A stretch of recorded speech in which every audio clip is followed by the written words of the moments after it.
Salut à tous les supporters l'AS Monaco, j'espère que vous allez bien, ça y est, c'est le retour. Et oui, attendez, le championnat va commencer, c'est l'année du centenaire, j'ai même pris des notes, c'est l'une des premières fois que je prends des notes, donc parce qu'il y a quand même beaucoup de choses à discuter. Oui, les autres, j'ai entendu, la Van Toem, le Grand Tatakan, tout ça, je m'en fous en fait. Pour le moment, on va parler des droits télé, voilà, les droits télé. On va passer à autre chose, on va passer à autre chose. Le mercato, le mercato. Alors le mercato, moi perso, je suis content. Je suis content pour le moment du mercato. Alors le petit Mawissa, il a su s'illustrer contre le Barça. Le petit Lamine Camara, il a su s'illustrer contre le Barça. Ça reste des jeunes joueurs. Alors c'est vrai que on en a marre un petit peu des jeunes joueurs à Monaco, mais là, ça reste quand même des jeunes joueurs qui ont quand même un potentiel à pouvoir faire du bien en Ligue 1 et notamment en Ligue des Champions. C'est encore un risque, on est d'accord, c'est encore un risque. Mais en tout cas, Mawissa, Lamine Camara, alors là, il y en a un qui arrive, Brunner, mais apparemment, il va aller au Cercle Bruges. Et voilà, par rapport à ça, moi, j'ai juste à dire qu'il nous faut un milieu de terrain et il nous faut un défenseur central. Alors, les transferts qui n'ont pas eu lieu, alors, les Lensois, excusez-moi, mais juste un petit truc. Est-ce que lorsque vous arrivez devant le centre de performance là-bas de l'AS Monaco, est-ce qu'il y a marqué décharge de joueurs crevés dans cet établissement? Non, ben non, il n'y a pas, parce que qu'est-ce que vous nous avez envoyé là? Déjà, le mec, normalement, un joueur, il arrive, il prend des photos, le gars, il arrive en ambulance, il arrive, bon, bah, pour les tests physiques, t'imagines bien qu'on le met sur le côté, il n'y a pas de test physique, mais bon, fais voir quand même ton genou. Mais c'était pas un genou, c'est faut amputer en fait là, c'est bon. Le mec il est blessé depuis le mois de mai. Depuis le mois de mai, tu me suis, mai dernier. Mois de mai, juin, juillet, août, septembre. Août, septembre, il vient à Monaco pour sa visite médicale. On nous dit qu'il est absent 8 mois. Ce qui fait à peu près 12 mois d'absence. Qu'est-ce qui te fait être absent 12 mois si c'est pas un ligament, si c'est pas un truc quand même assez grave? Voilà. Et le pire, c'est que Lens a fait les malins sur l'indemnité de transfert. On se laissera pas faire. Ce sera 22 millions, pas 20 millions, blablabla. Eh ben, vas-y, tu sais quoi? Dites à Will Steele et à son moutard crevé qu'il n'y aura pas de transfert parce que c'est n'importe quoi de nous envoyer des trucs comme ça. On a une Ligue des Champions à jouer, nous. On joue la Ligue des Champions. On a besoin des joueurs maintenant. Pas dans 8 mois. Donc, 8 mois d'absence alors que le mec, il est blessé depuis le mois de mai. Je pense qu'il faut commencer à faire marcher les assurances. Mais bon, bref, Mikotadze. Alors toi, avec ta tête de Spontex, écoute-moi bien. Non mais, ce qui est important de savoir, c'est que déjà, je t'ai détesté avant même que tu signes. Où tu veux, je te détestais. J'aime pas ta gueule, déjà, j'aime ta tête de Spontex, j'aime pas. Tu fais trop le malin. Tu te prends pour un Cristiano Ronaldo alors que tu joues en Géorgie. Bon, la Géorgie, voilà, c'est la Géorgie, c'est pas le Brésil, on est d'accord. Je me moque pas, mais c'est pas le Brésil. Voilà. Et après, pendant l'Euro, tu dis oui, mais je sais pas, je regarde les opportunités, les machins, blabla. Monaco, oui, peut-être que, je sais pas. Et d'un coup, tu pars à Lyon et en plus, tu chambres. Alors moi, j'ai décidé un truc. Il y a d'ailleurs des supporters lyonnais qui sont d'accord avec moi. Hein, parce que les Lyonnais, vous n'avez rien fait à la base. Hein, c'est lui qui a voulu faire le malin. Mais déjà, il faut savoir qu'il y a une partie de lui qui nous appartient parce qu'il y avait un accord de principe. Accord de principe, c'est qu'il y a des principes. Si vous n'avez pas de principe, vous n'avez pas de principe. Mais en attendant, vous ne le mettez pas contre nous. Il ne joue pas contre nous. Il ne marque surtout pas contre nous. Voilà. Et tous ses buts pour l'OL seront comptabilisés pour Monaco. C'est moi qui décide. C'est comme ça. Voilà. C'est un peu comme un prêt, en fait. Il reviendra. Et peut-être plus vite que prévu parce que les Lyonnais, vous nous prenez Mikotadze comme ça. Fou. On est à la barre, vous rigolez. Et d'un coup, ça arrive, allez, 100 millions. Eh ben ouais, si tu n'avais pas pris Mikotadze, tu devrais que 80 millions. Donc maintenant, ils sont obligés de vendre toute leur équipe.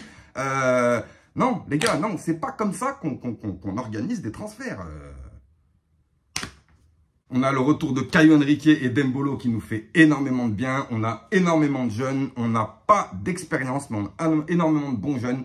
J'espère vraiment que les dirigeants ne se trompent pas parce que j'ai encore vu un article aujourd'hui qui disait que l'équipe était quasiment prête et qu'il n'y avait pas besoin de recrues. Moi, je ne suis pas d'accord avec ça. Une recrue en plus, c'est toujours une recrue en plus, on est bien d'accord. Et si c'est pour se retrouver en janvier avec 2 défenseurs centraux pour toute l'année, là, franchement, ça va pas le faire. Mais bon, en attendant, je suis quand même assez satisfait de ce que j'ai vu contre le FC Barcelone. J'ai pas pris en compte les matchs d'avant, parce que les matchs d'avant étaient des matchs de préparation.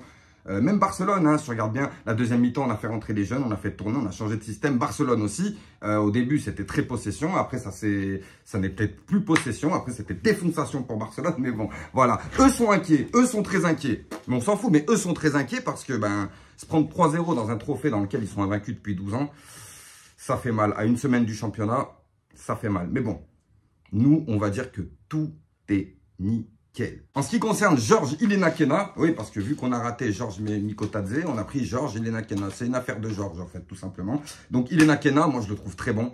Il s'est quand même bien intégré au club. Il a marqué plusieurs buts pendant la préparation. J'espère vraiment qu'il fera une belle doublette avec Mbolo. Parce que pour moi, ce sera ça.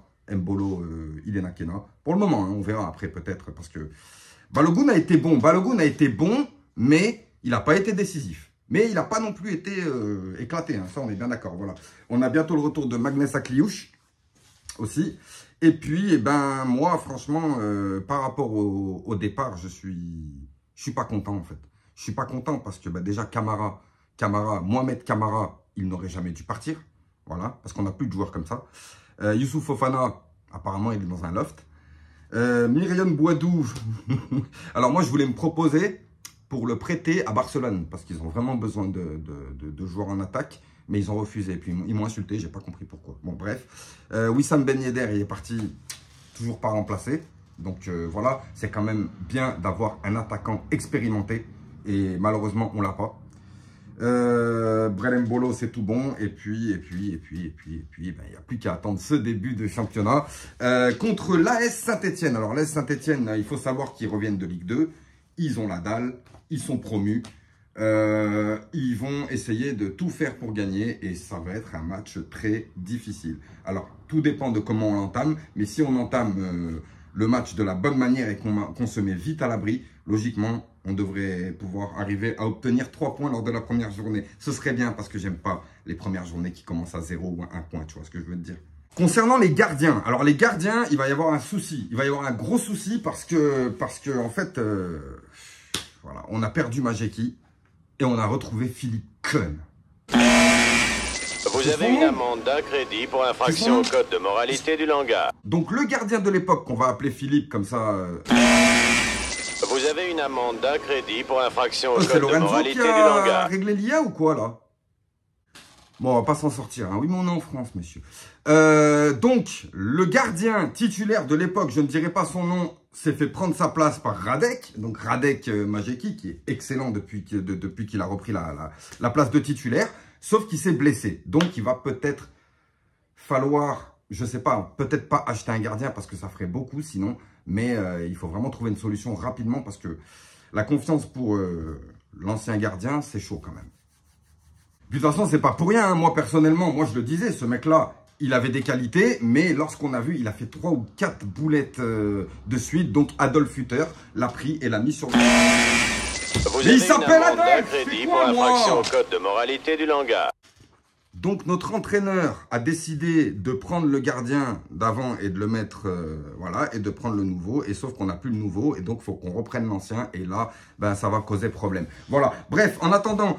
J'espère que ça va bien se passer au moins jusqu'à janvier pour qu'au moins en janvier, on puisse avoir un œil sur ce qu'on peut récupérer pour nous renforcer pour la suite. Parce que j'espère vraiment qu'à la trêve, on sera encore en Coupe d'Europe. Sur ce, sachez quand même qu'on rentre sur une année du centenaire. Voilà, l'année du centenaire où il va y avoir pas mal de choses, pas mal de petits événements autour de l'AS Monaco, autour du club, autour de l'équipe, autour de la ville. Donc, n'hésitez pas à aller voir les différents créateurs de contenu, notamment, je vous présente ASM Débrief, là, que je suis en train de regarder. C'est un petit débrief entre plusieurs personnes, voilà. C'est assez cool, c'est assez reposant. Il y a de la jante féminine, il y a des gars qui connaissent le football. Oui, mais restez concentrés sur le foot, je vous le dis. Ils ont des modos, c'est Son Goku, faites attention. Donc voilà, regardez, il est là, George. Mais voilà, ce que je veux dire, c'est que n'hésitez pas à aller voir nos créateurs de contenu. Ça, n'oubliez pas qu'on est des fans qui bossons pour les fans. Enfin, moi, c'est vrai que je bosse pas beaucoup en ce moment, mais bon.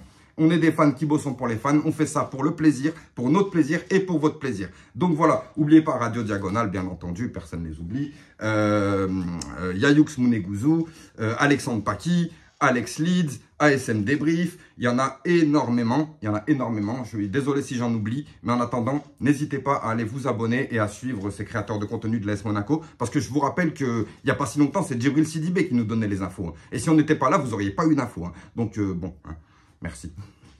Allez, je vous souhaite une bonne journée, et vivement le début du championnat, et on se retrouve pour le premier débrief du championnat. À bientôt les amis.